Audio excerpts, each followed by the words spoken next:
Welcome to National Focus. I'm Jarna Hector.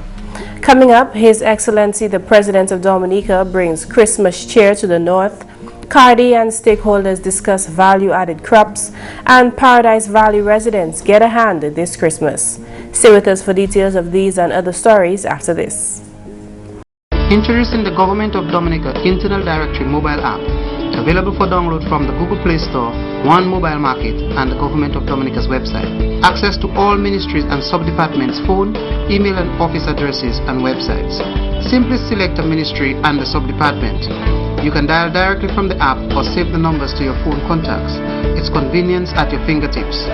Is my passport ready for pickup? Good. It really works. Download the Government of Dominica Internal Directory mobile app today.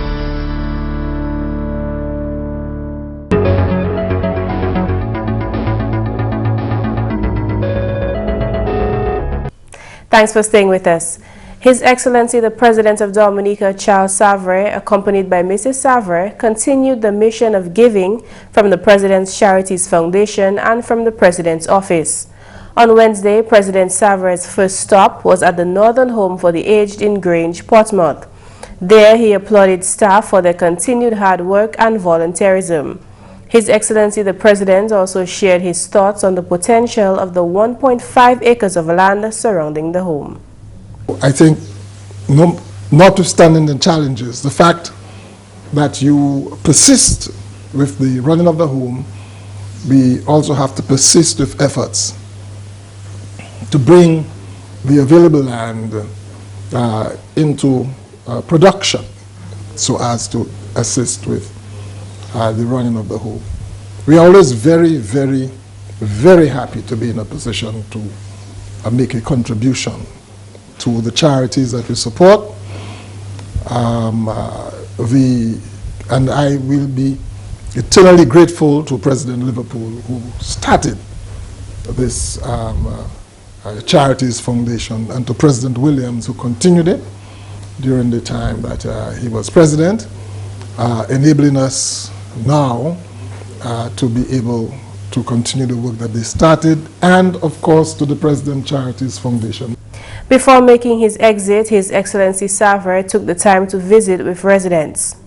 A warm welcome awaited the President as he and his entourage entered the Reginald Fitzroy Armour Hospital in Portsmouth. The Portsmouth Hospital, I am happy to say, is looking a little brighter than when I was here last year. You have a brand new casualty department which looks very modern, and Dr. Peters spoke of the various facilities and services that you're able to offer. I am very happy, however, that you have a dental facility here where I think there's a new emphasis on oral health these days, so that you can in fact offer that service to the people of the health district that you serve. The Cuban doctors and other medical staff who are here are rendering a wonderful service. Just recently, the accident and emergency room of the hospital was renovated and outfitted with modern medical equipment by the Rotary Club of Portsmouth in partnership with the Ross University. District Medical Officer Cleona Peters says this, coupled with ongoing training by the biomedical engineer, has empowered staff to provide better quality care. Dr. Peters gave the President a comprehensive report on the Portsmouth Health District, which spans from Ans-de-May to Dubla. The district consists of the following facilities: one Type 3 health center, the Reginald Fitzgerald Hospital, RFA Hospital. There are also 7 Type 1 health centers situated in Clifton, Dubla, Penville, Viecas, Thibault, Ans-de-May, and Dodan. The district is manned by 1 district medical officer, 1 Cuban family doctor, 1 family nurse practitioner, 2 pharmacists, 1 community health nurse, 1 departmental sister, 2 ward sisters, 9 registered nurse midwives, 11 registered nurses, 1 primary care nurse, 2 mental health nurses, 4 nursing assistants, 6 ward aides, 1 meter warden, 4 environmental health officers, 4 community health aides, 2 security guards, 5 orderlies, 6 domestic workers, 1 dental therapist, 1 dentist, 1 dental assistant, 1 yardman, 6 temporary cleaners, a receptionist, and 5 Cuban technical staff. Up to 7,000 persons are seen on a quarterly basis. Cuban biomedical engineer at the RFA hospital, Rogelio Leyva, spoke on behalf of the Cuban health professionals of the district. We don't work in isolation. We belong to the unique health team for reaching a common goal to give all patients the best attention a sick person deserves, whether it is at normal times or during a disaster time, as it happened during the heat of Tropical Storm Hector. We were up and about just as the natives under the heavy rains and strong winds to get to the hospital to accomplish our duty. So you, Mr. President, and all the health care authorities can be sure that we are always doing our best for the Portsmouth Hospital. He assured the president that he and his colleagues are well integrated into the Dominican society and are fully playing their part to provide quality health care to Dominicans. And it would not be the RFA hospital if the president was not treated with early Christmas caroling.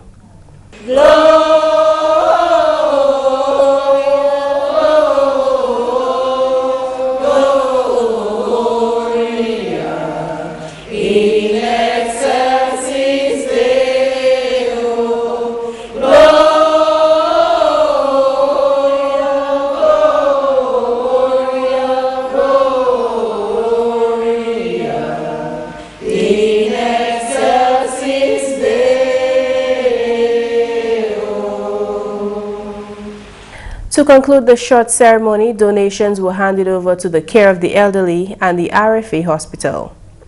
In other news, the Banana Accompanying Measures program has selected the Caribbean Agricultural Research and Development Institute, CARDI, to work on a value chain analysis project in Dominica.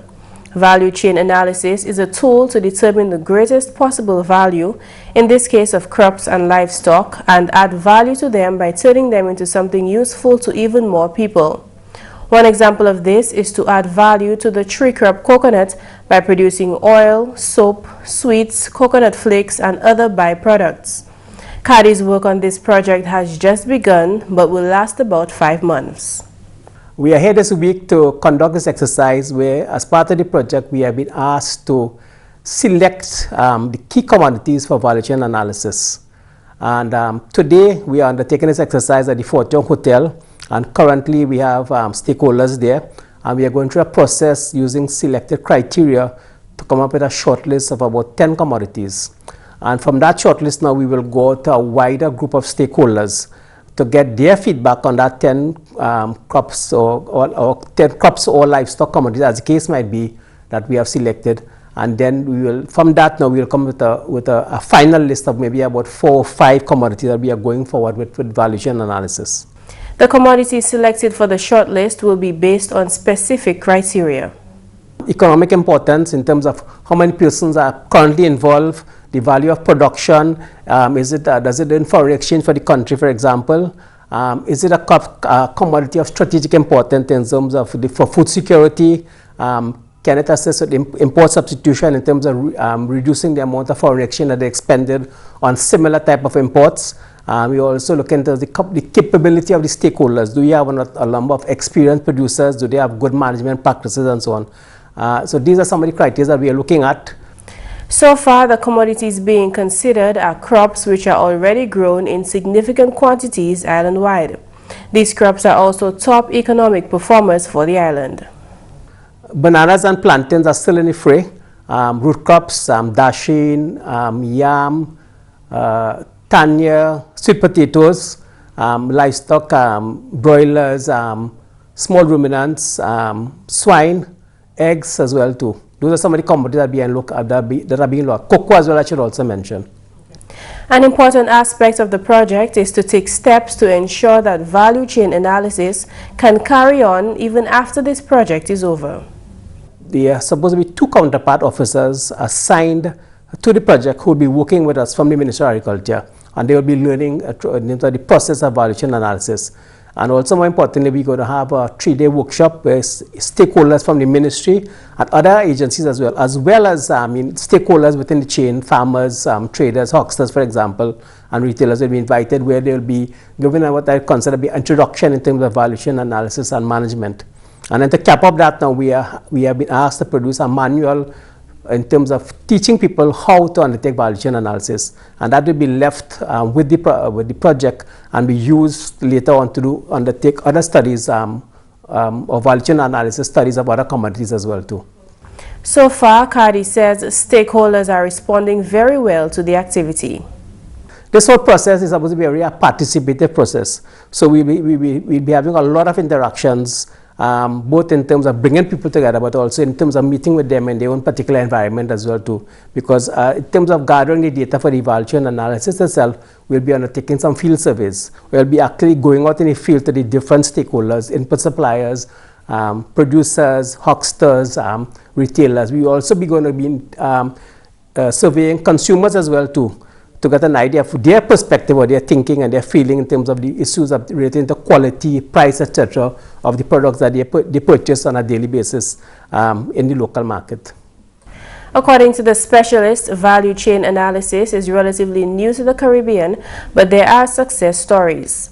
Ultimately, for best results, all players must come together for discussion. A report with value chain recommendations will result from the project for the benefit of all stakeholders. 2 weeks ago, a $14,000 donation was made to the Bath Estate Disaster Committee for the purchase of household items to replace those lost to the 57 worst affected in Paradise Valley. Paradise Valley Bath Estate was declared a disaster area when Tropical Storm Erica caused the Bath Estate River to overflow its banks and rush through houses, washing away everything in its path, including 2 brothers. The November donation to the Bath Estate Disaster Committee came from the MRI-6 group. The MRI-6 group was conceptualized in St. Vincent by 6 professionals who partnered with the Bank of St. Vincent and the National Insurance Scheme to get an MRI machine for a hospital in that country. Thereafter, this group continued with charitable activities for St. Vincent, but was moved to contribute to Dominica's relief after Tropical Storm Erica. Ronald Lander represents MRI-6 in Dominica. Today, I'm very proud to see the manifestation of the good works of the MRI-6 group of St. Vincent and my coordinating activity with the Disaster Committee of Bath Estate. I would like to encourage other persons and organizations with means to reach out to persons from the designated disaster areas around this time of year, especially this Christmas time, to see how best we can assist in relieving a very unfavorable position. Of the 57 affected, the Bath Estate Disaster Committee was able to make purchases to meet the needs of the 45 worst affected families. Gloria Walsh, the committee's public relations officer, wishes that every family could have been helped, but encouraged the victims to nevertheless remain grateful. In a twinkle of an eye, we saw what happened to our little island of Dominica. We lost a lot, including families, homes, appliances, finance, infrastructure. So many, we could go on and on. It was a tragic day. But have we ever reflected on life itself? The mere fact we can breathe, we can see a new day. This is certainly a plus. Let us give God thanks for small mercies. Let's stop all this complaining, all this bickering, and let us be grateful to the people who go out of their way to assist as much as possible to move our community forward. You're watching National Focus. Coming up, a talk with Farah Rock Carrier about her time at the Climate Change Summit in Paris. Stay with us.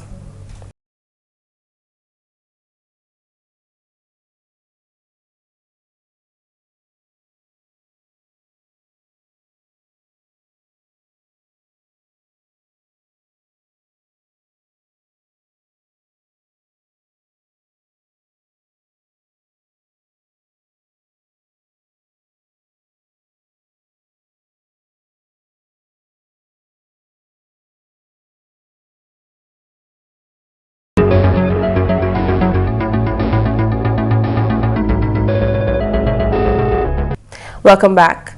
11 manuals reflecting data collected from cost and returns of production for identified commodities are planned for the Ministry of Agriculture. The ministry, in collaboration with the Caribbean Agricultural Research and Development Institute, CARDI, developed this project to analyze the profitability of producing certain commodities in Dominica. Lennox Andrews is an agriculture specialist with CARDI. The information that we're going to put in a manual will be very relevant to the farmers in that we are now taking information from the farmers. For instance, we talked to one of your specialist officers today and found out what were the rootstocks that were being used. Now, if this manual were written in isolation, we may have talked about other rootstocks, and there are many that can be used. But certainly the ones that have been used in Dominica, we will be able to focus on those. And at the end, the information is going to be for your growers. He believes the manuals will assist in the development of the subsectors. The information that will be submitted and the work by Charles Carmichael in terms of the cost of production studies, we are going to be looking at as well what we call a viability model, I think, meaning that we will pick the correct farm size to optimize on production and yields and returns. And I think in that way it will help to increase production. Meantime, agri-economic specialist Charles Carmichael says the focus will also be on building capacity within the Ministry of Agriculture.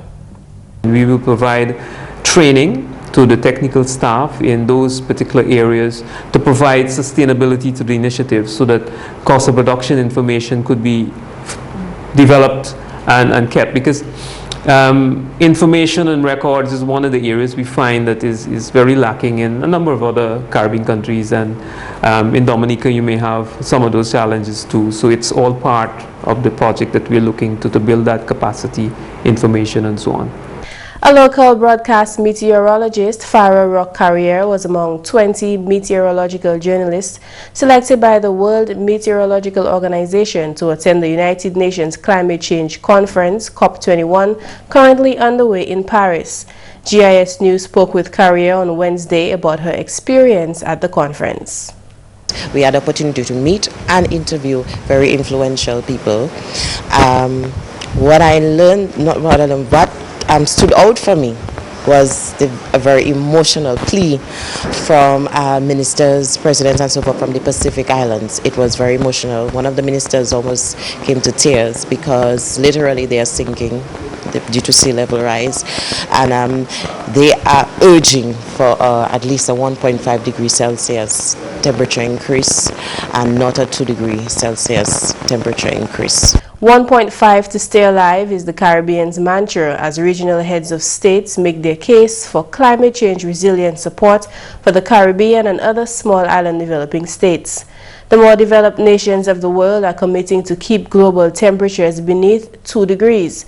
However, Caribbean leaders and leaders of less developed nations, which are more vulnerable to the effects of climate change, are asking developed nations to commit to even less. Already, catastrophic events are happening around the globe. Sea level is rising and affecting the most vulnerable, which will be the Pacific Islands. What they're saying is that even at 1.5, catastrophic events will occur. But beyond the 1.5, even more severe situations will occur. So 1.5, though ambitious, which is what most more developed countries and most of the communities saying it's very ambitious, perhaps too ambitious. But the Pacific Islands is saying that it's a human right. It is a matter of their survival. Most of the more developed countries, because they're industrialized, they tend to emit more carbon dioxide and other gases that cause the earth to be warmed.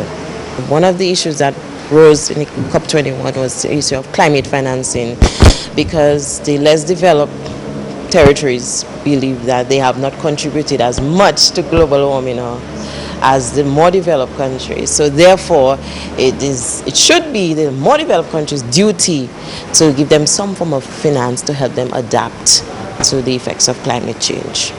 The COP21 meeting in Paris concludes tomorrow, Friday, December 11th. Creole Highlights is next with McPherson St. Luce. Allô tout le monde, bienvenue à cette nouvelle en créole, non moi c'est McPherson St. Luce. Premièrement, Premier ministre Honorable Roosevelt Skerritt, ensemble et puis d'autres officiers gouvernement et monde industrie et commerce, qui a passé 2 jours en United Arab Emirates, qui a augmenté les relations et puis pays cela, pays qui a développé bien vite, qui a concerné investissement. Premier ministre Skerritt et délégation là, qui a tenu une discussion en Dubaï, à une manière pour mener investissement direct Dominique, mener bagaille économique, et puis pour assister après Erika. Honorable Skerritt aussi était supposé adresser une conférence qui concerne le programme investissement citoyen Citizenship by Investment Program en Dubaï. Le gouvernement Dominique a promoté le programme sans la terre à une manière de mener investissement en Dominique. En un mois passé, le Premier ministre Skerritt visitait Asia où le programme sans la promoté. La nouvelle organisation BAM qui a assisté le ministre de l'Agriculture et puis Angoué pour distribuer aux habitants à une manière pour revitaliser l'industrie figue et puis banane.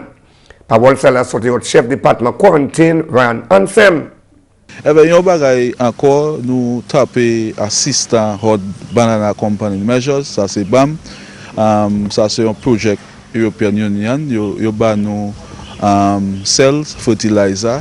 Là, nous allons aider à planter réhabiliter pour aider figues là. Ça c'est un component management black cigato comme ça nous avons un programme qui est integrated pest management pour figues. So bam jaba nous celle-là, yo jaba nous c'est l'huile là pour spray figue là. Yo caleba nous c'est chemical là. Tout de suite nous bien contents. Nous s'attapent les ressources là pour nous goumer contre Black Cigatoka. Ansem ka was a fair report plan figue qui receive l'autre pays qui distribué par habitants bagay qui a fait pour gouer à cette occasion.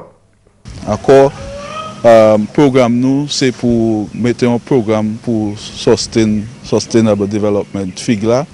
Comme ça nous travailler bam aussi pour nous ni tissue culture plan. Ce tissue culture plan ça là qui fait très bien.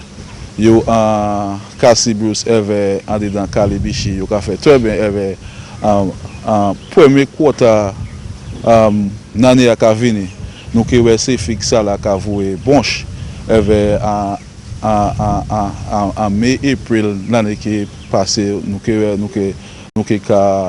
ka récolter ces fixe ça là. So encore programme là c'est pour nous garder comment nous ka planter ende Dominique pour moun non livelihood en dedans figue là. La nouvelle baronesse Patricia Scotland qui électée comme secrétaire général Commonwealth qui paye en visite officielle Dominique Hodley Wons pour le 14 décembre et puis invitation Premier ministre Honorable Roosevelt Skerritt pendant la visite baronesse Scotland et qui attendait une cérémonie où l'école Vicaz que vous nommez en l'honneur. Public là qui aussi tapé opportunité pour tendre Baroness Scotland pendant une cérémonie qui tient en State House. Baroness Scotland qui recevait bienvenue par Premier ministre Honorable Roosevelt Skerritt et ministre étranger Honorable Senator Francine Barron. Baroness Scotland électée comme secrétaire général Commonwealth pendant un comité qui tient en Malta mois passé. Et puis finalement, l'argent qui BAM fait allocation à Dominique Adan dit que aller pour bâtir dommage votre Erika. Parole ça là sur le ministre de l'Agriculture, Honorable Johnson Drago. Bam, te béni l'argent banon pour nous affaires à manger chimé, Fida Road. Mais depuis Erika, nous avons mis plus l'argent bam en Fida Road parce que nous perdons autant ces Fida Road là. Ce budget là nous tenons pour Fida Road bam, nous avons mis plus l'argent ça pour nous faire plus Fida Road mon pays. Ce que nous avons planté nous, c'est une préparation avec nous. Si travail ça y aura point de temps, mais ça nous a fait à présent, c'est pour ouvrir toute Fida Road qui bouche. Nous avons ouvert toute Fida Road qui bouche. Nous avons dal, mais gros projet là nous avons fait concrete works là qui est venu commencer et puis ça pays à mettre dedans, gouvernement a mettre dedans et puis l'argent bam qui de nous pour nous poser ça plus haut. Messieurs, mesdames, ça c'est tout pour nouvelle créole pour à présent. Non, moi c'est McPherson, c'est Luce. Au revoir. A tip to conserve water at home coming up next. To conserve water in your home, turn off the tap when you brush your teeth. Brushing your teeth with the water running throughout costs at least 6 liters of water per minute. And that's all for this edition of National Focus. We always welcome your suggestions and comments. Drop us an email at gis@dominica.gov.dm or visit our website news.gov.dm. Like our Facebook page, facebook.com/GIS News Dominica, and follow our Twitter at GIS Dominica. You can also catch up on past National Focus newscasts on our GIS Dominica YouTube channel.